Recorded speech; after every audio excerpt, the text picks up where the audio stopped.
Shalom, bertemu lagi dengan saya dan dalam pertemuan kita kali ini kita akan membahas satu topik di bawah judul bersyukur dengan apa yang ada.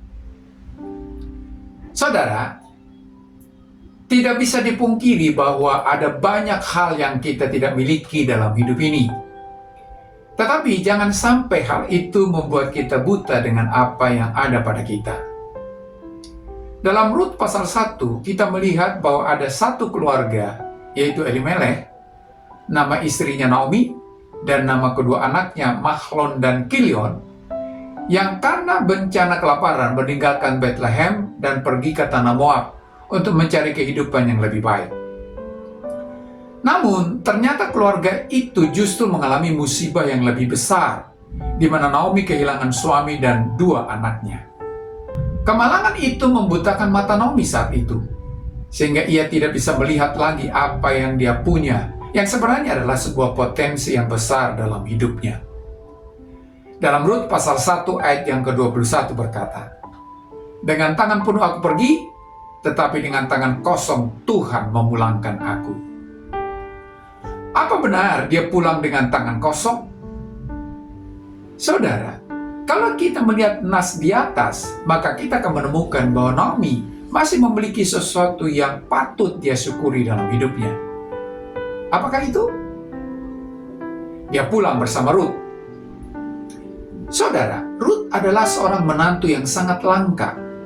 Ia tetap menyatakan kasihnya kepada Naomi, sekalipun mertuanya itu sudah tidak memiliki apa-apa lagi untuk hidupnya.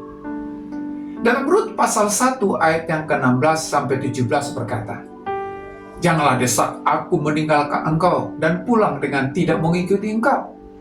Sebab kemana engkau pergi, ke situ juga aku pergi. Dan di mana engkau bermalam, di situ jugalah aku bermalam. Bangsamulah bangsaku dan Allahmulah Allahku. Di mana engkau mati, aku pun mati di sana, dan di sanalah aku dikuburkan. Beginilah kiranya Tuhan menghukum aku, bahkan lebih lagi daripada itu, jikalau sesuatu apapun memisahkan aku dari engkau, selain daripada maut." Namun sayang, hal ini tidak disadari oleh Naomi, bahwa dia masih memiliki seseorang yang sangat berharga dalam hidupnya, yaitu Rut. Saudara, kalau Anda sadar bahwa Anda masih memiliki sesuatu yang berharga dalam hidup Anda, maka Anda pasti akan bisa melihat potensi besar yang Anda miliki. Sebab tidak ada gunanya bersungut-sungut untuk sesuatu yang memang tidak Anda miliki. Itu hanya akan membuat hidup Anda menjadi lebih buruk. Jangan pernah sesali sesuatu yang sudah tidak ada lagi, karena itu hanya akan semakin menyesatkan hidup Anda. Tetapi bersyukurlah dengan apa yang Anda miliki hari ini. Dan percayalah bahwa Anda akan merasakan kuasa dari ucapan syukur itu yang akan mengubah hidup Anda. Yang kedua adalah, dia masih memiliki Boaz. Selain Rut, ada orang lain yang sebenarnya sangat patut disyukuri oleh Naomi, yaitu Boaz.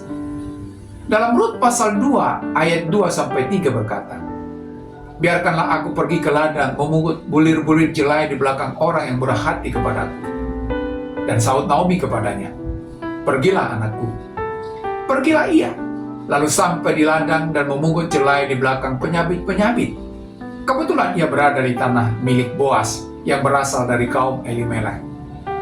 Saudara, ternyata itu juga menjadi satu hal yang patut untuk disyukuri oleh Naomi, bahwa ada pemilik tanah yang masih kerabat Naomi, yaitu Boaz. Dan lewat Boaz inilah hidup Naomi diubahkan.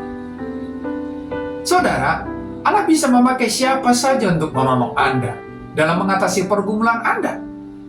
Bukan suatu kebetulan kalau Allah menempatkan orang-orang yang ada di sekitar hidup Anda sekarang ini. Tidak kebetulan juga Anda bertemu dengan orang-orang yang bahkan tidak pernah Anda duga sama sekali. Ingatlah, Anda tidak sendirian dalam menghadapi persoalan Anda. Ada orang lain yang Tuhan siapkan untuk menolong Anda keluar dari pergumulan yang sedang Anda hadapi. Jadi, bersyukurlah atas kehadiran orang-orang yang ada di sekitar Anda, karena suatu saat Allah hanya akan menolong Anda melalui salah satu dari mereka. Yang ketiga adalah dia masih memiliki rencana Allah. Saudara, Ternyata Allah tidak kewalahan dalam menolong Naomi. Walaupun Naomi telah kehilangan kedua anaknya, namun Allah menggerakkan hati Rut untuk tetap mengikuti mertuanya, supaya rencana Allah bagi Naomi tergenapi. Allah mempertemukan Rut dengan Boas sebagai orang yang berhak menebus Naomi dan Rut. Dan pada akhirnya, Rut dan Boas menikah. Dan dari pernikahan itu lahirlah Obed. Menurut hukum Taurat, Obed ini adalah anak dari Mahlon, cucunya Naomi. Kita tahu bahwa lewat Obed pada akhirnya menurunkan Yesus, Sang Mesias. Dan itulah rencana Tuhan bagi Naomi yang sudah kehilangan harapan itu. Saudara, seperti Naomi, Allah tidak pernah kewalahan dalam memenuhi rencananya untuk hidup Anda. Walaupun sepertinya tidak ada harapan lagi bagi Anda, tetapi bagi Allah tidak ada yang mustahil. Allah akan tetap bekerja dan tidak akan pernah berhenti bekerja sebelum Dia menyelesaikan rencananya dalam hidup Anda. Jadi, bersyukurlah dengan rencana Allah dalam hidup Anda dan hiduplah dalam rencana itu. Maka Anda akan melihat sesuatu yang tidak pernah Anda bayangkan sebelumnya. Oleh karena itu, saudara, apapun keadaan Anda hari ini, jangan mengeluh. Ingatlah bahwa Anda masih memiliki sesuatu yang berharga dalam hidup Anda.